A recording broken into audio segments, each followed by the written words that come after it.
I have talked about Lovecraft a couple of times on this channel already. First when I reviewed Reanimator, and then again when I talked about Color Out of Space. So if you have already seen those videos, I'm afraid some of this is gonna be a review. But regardless, this stuff is important to know if you're gonna understand Lovecraft country. But before we get started, make sure that you subscribe to this channel and click that little bell thingy to get notified. I post regular movie reviews and gameplays, all with a horror theme to them. So trust me when I say that you won't want to miss what's coming. Don't believe me? Stick around to the end of the episode to find out what movie I'll be discussing next time. Now, H.P. Lovecraft was actually born Howard Phillips Lovecraft on August 20th, 1890 in Providence, Rhode Island. For context, although slavery ended in the United States in 1863, the beginnings of Jim Crow laws began to take root as early as 1865, and wouldn't really go away until 1968. In 1913, Lovecraft wrote a letter to a pulp magazine that ultimately began his career as an incredibly influential horror writer. He was famous for his unique take on science fiction that relied heavily on the use of the unspeakable. Lovecraft more or less believed that there was nothing more terrifying than something massive, ancient, and powerful. Something so big that our tiny human brains can't even comprehend it. He created the pantheon of elder gods. Basically just aliens who are aware that we exist and only haven't killed us yet because they just don't care to yet. But one of these days, Cthulhu and Shoggoth and the rest of the team are gonna return and wipe us all out effortlessly. And the only thing we can do about it is wait.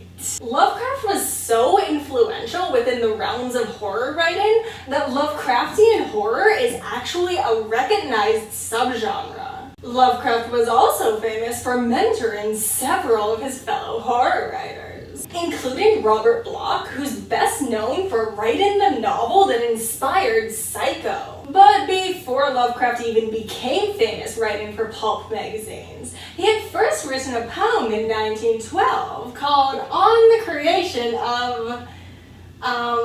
It's a short poem, only about 8 lines in length. But it describes how the gods first created man under the beautiful image of Jove. Secondly, the gods created animals, which were great. They just weren't close enough to man for the gods to be satisfied. Thirdly, the gods created black people, who Lovecraft describes as beasts who barely resemble humans and who are characterized by vice.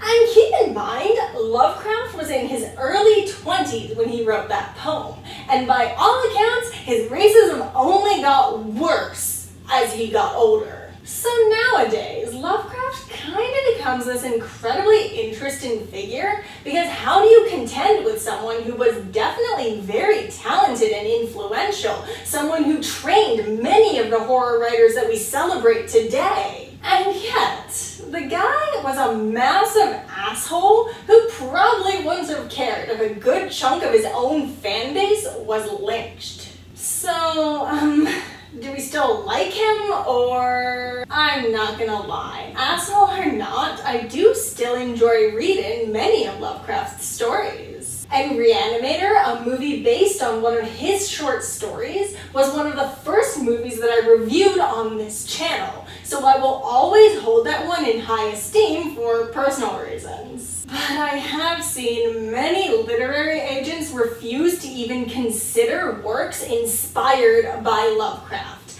and I really cannot blame them. When it comes to the issue of problematic artists, I tend to separate it between artists who are alive and artists who are dead, simply because it is very difficult to financially support someone who just isn't around around anymore to reap the benefits and use that money for evil purposes. Lovecraft died in 1937 at the age of 46 as a result of cancer of the small intestine. It may also be worth mentioning that Lovecraft actually died in his hometown of Providence, Rhode Island. And his gravestone even includes the quote, "I am Providence," taken from one of his own letters. You can kind of think of Lovecraft as a proto-Stephen King in a way. Well, Stephen King set so many of his stories in Maine that it's literally become a joke at this point. Lovecraft had a tendency to set his stories in New England, which led to that area of the country being known as Lovecraft Country. Supposedly it's the area where the elder gods roam, but I imagine that's about as true as Maine being the location where killer clowns hunt children. But then again, I haven't been to either location, so how do I know for sure? Coincidentally enough, New England during the time of Lovecraft's life was incredibly racist, to the point that many fans have tried to point this out as a way to excuse Lovecraft's own beliefs. And yeah, I know that the culture you're raised in has a huge effect on the way that you think.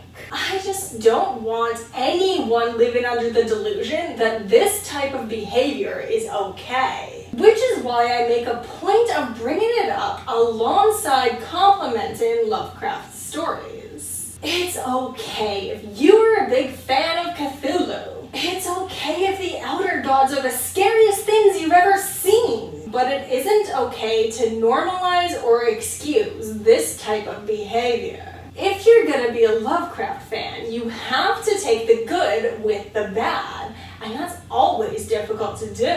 But then you have Lovecraft fans like Matt Ruff, who wrote the novel that Lovecraft Country is based on. The book consisted of a bunch of interconnected stories that all took place in a Lovecraftian universe, all following this black family dealing with not only the Elder Gods, but racism as well. In 2020, HBO released a TV series under the same name, with Jordan Peele, J.J. Abrams, and Ben Stevenson serving as executive producers. And I'm not gonna lie, it was Peele's name that got me interested in this project. I've said it before, and I'll say it again. Visual adaptations of Lovecraft stories have a tendency to suck. We are children of Dagon. You're a bunch of freaks. You're a bunch of fucking freaks! Lovecraft was all about the unknown. The idea's too great for our minds to grasp. So to just cut out all the mystery and just put a monster directly in front of me like that kinda defeats the purpose. That's why Reanimator will always be my favorite Lovecraft adaptation. It's not about aliens, it's about zombies, which gave the filmmakers more leeway to make the monsters just a little bit less than thrilling. But if you make a movie or a TV series based off of one of Lovecraft's work and the monsters don't blow me away, then what's the point? So the simple idea of a TV series based in a Lovecraftian universe was not what drew me to this. That was a result of the fact that Jordan Peele has really made a name for himself recently for talking about race from a black man's perspective in horror movies lately, with movies like Get Out and Us. If there's too many white people, I get nervous, you know. So even if Jordan Peele has no connection to this project besides in the fact that he decided to fund it, the fact that he was willing to put his name on it speaks volumes. Finally, we were going to get a Lovecraftian horror adaptation that didn't try to deny the racism. The first episode is titled Sundown, and it opens up with a soldier named Atticus Freeman fighting in the coolest fucking war ever. Seriously, there's like UFOs, and then this hot alien babe descends from the sky for some reason, and then Cthulhu shows up, but this random baseball dude just kind of shows up and just strikes Cthulhu with his bat. It's awesome! I also want to take this opportunity to state that it was the very opening of the show that had me officially sold on this. Because I'm not gonna lie, the special effects on Cthulhu are amazing here. This is the best I've ever seen the tentacle baby look. 10 out of 10 would recommend. But because a lot of shit is happening at once right now, of course we have to find out that it's all a dream. And then Atticus is just receiving flashbacks of the war, all while riding his Jim Crow-era segregated bus back home. You see, Atticus has recently received a letter from his father that vaguely details some sort of family heritage that can be found in a place called Arkham. And because H.P. Lovecraft is actually a famous working writer in this universe, he recognizes this as Lovecraft country. And after Atticus received the letter, his father just went missing. He shows the letter to his Uncle George, who doesn't understand what it means any more than Atticus does. But he is able to help him realize that the town isn't called Arkham, it's called Ardham. Shortly after we realize this, we spend a very long time watching this musical number between these two women. One of whom is Letitia, an old friend of Atticus's that has also recently returned home. Letitia tries to figure out where she can crash for a little bit. But it seems that there's this little problem with unemployment, so I guess that she's SOL. Until she reconnects with Atticus and agrees to join him on his quest for answers. Uncle George just happens to own a business where he helps black people travel safely. So the three of them set out on a road trip to find Ardham together. They get hungry along the way and decide to stop at a diner, although Atticus and Letitia are a little bit concerned that they might get refused service for being black. It is obvious from the moment they enter the place that the waiters are very awkward around them. And the staff does clear out pretty quickly. But nobody really thinks much of it until Letitia overhears one of the waiters talking to someone on the phone about them being black. And so the three of them decide to leave. But before they manage to get out safe, whoever the waiter was talking to on the phone shows up and chases them for a while, trying to kill them. They manage to get away, and for a while they think they're safe. But then they get stopped in the middle of the woods by this cop who is very clearly not a cool dude. And by that I mean that he outright tells them that if he and his buddies find them in his district after sundown, then they will, 100%, lynch them. Our heroes then desperately try to get out of the woods before sundown, but they're unsuccessful. And the cop guys start to hunt them down. But, oh yeah. This is a Lovecraftian universe, isn't it? These vampire-like monsters show up and oh my god, whoever does the creature effects for this show is amazing! Seriously, who was the VFX supervisor for this show? I need to know his name! Grant Walker? Grant Walker, you're pretty fucking cool, my dude! It's interesting too, because these monsters are actually supposed to be the Shoggoth, who appear in Lovecraft's only novel, At the Mountains of Madness. When Atticus describes the Shoggoth as being blobs with a bunch of eyes, he technically isn't too far off from the description in the book, where they were more or less just described in the vaguest of terms, with the perspective character really just focusing in on the bits that he could comprehend. Honestly, it always sort of upsets me to hear people try to describe Lovecraftian monsters. Because the dude will literally go on for paragraphs about how indescribable these monsters are. And yet the only thing that readers will take away from that is that they were like fish people, or they had tentacles, or a lot of eyes, or something. Anyway, it's pretty clear just by looking at the Shoggoth in the show that the creature effects team decided to go a lot more in detail than Lovecraft ever did. And normally, I would complain about how this completely destroys the illusion of the unspeakable, but these creatures are just so beautiful that I don't care. I'm reading about how Grant Walker made some of the creative choices that he did. Wanting to evoke dogs for the association of something being guarded. Wanting to evoke moles for the association of tunneling. It's so cool! Anyway, everyone gets trapped in this cabin surrounded by Shoggoth. And Uncle George realizes that they're actually allergic to light. Our heroes are then able to use this knowledge in order to escape. But the racists get turned into Shoggoths themselves, because I guess they can do that? I mean, that's pretty great if being promoted to the status of Elder God is as easy as contracting rabies. Our heroes manage to get away, and by morning they reach Ardham, which appears to be this gorgeous mansion that they approach. Some guy opens the door and he not only recognizes Atticus, but welcomes him. And it's at this point that our episode reaches its end. There were a few plot points that I didn't mention, like the fact that Atticus makes a phone call to a strange woman at night who says that he shouldn't have come home. And along the road to Artem, they face racism at pretty much every turn. I only mentioned the parts that were particularly important. But all in all, this was a very encouraging pilot.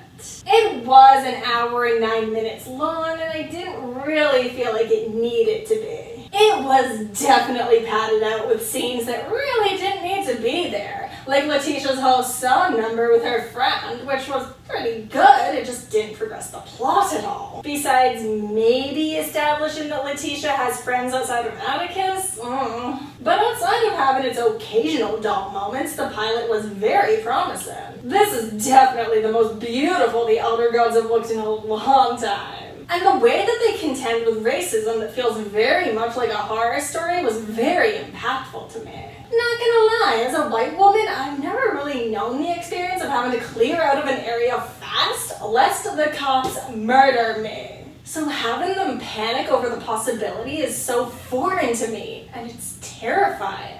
This is why media like this is so important. It gives viewers like me the opportunity to experience things that we might never have otherwise. You know, not that experiencing it in a fictional setting is the same thing as actually experiencing it, but I also would like to point out that this episode does include a scene where Atticus and Uncle George actually discuss Lovecraft's poem on the creation of, and I like that they don't shy away from it. It's exactly scenes like that that are going to make this show more than anything. The very premise of a show like this is to contend with the history of Lovecraft from a modern day perspective. We know that the racial beliefs that Lovecraft pushed forward were not okay. We know that they led to situations like the ones that our heroes contend with in this episode. But as modern day horror writers and horror fans, we can't really pretend that Lovecraft just didn't exist either. So I say, the best way to deal with Lovecraft in the modern day is to reappropriate his stories. Howard Philip Lovecraft has been dead and buried for years now.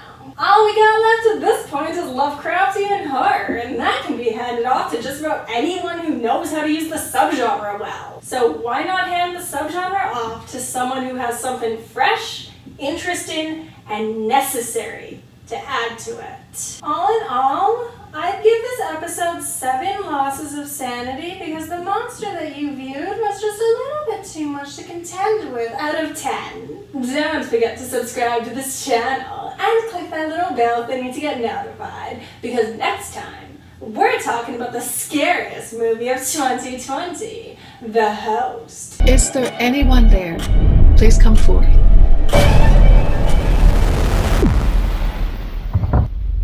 What was that? And trust me when I say that you won't want to miss it. Give this video a like if you enjoyed it, and while you're down there, why don't you leave me a comment? Let me know what your favorite Lovecraftian story is. Thank you so much for watching, my pets, and I will see you next time. Love you.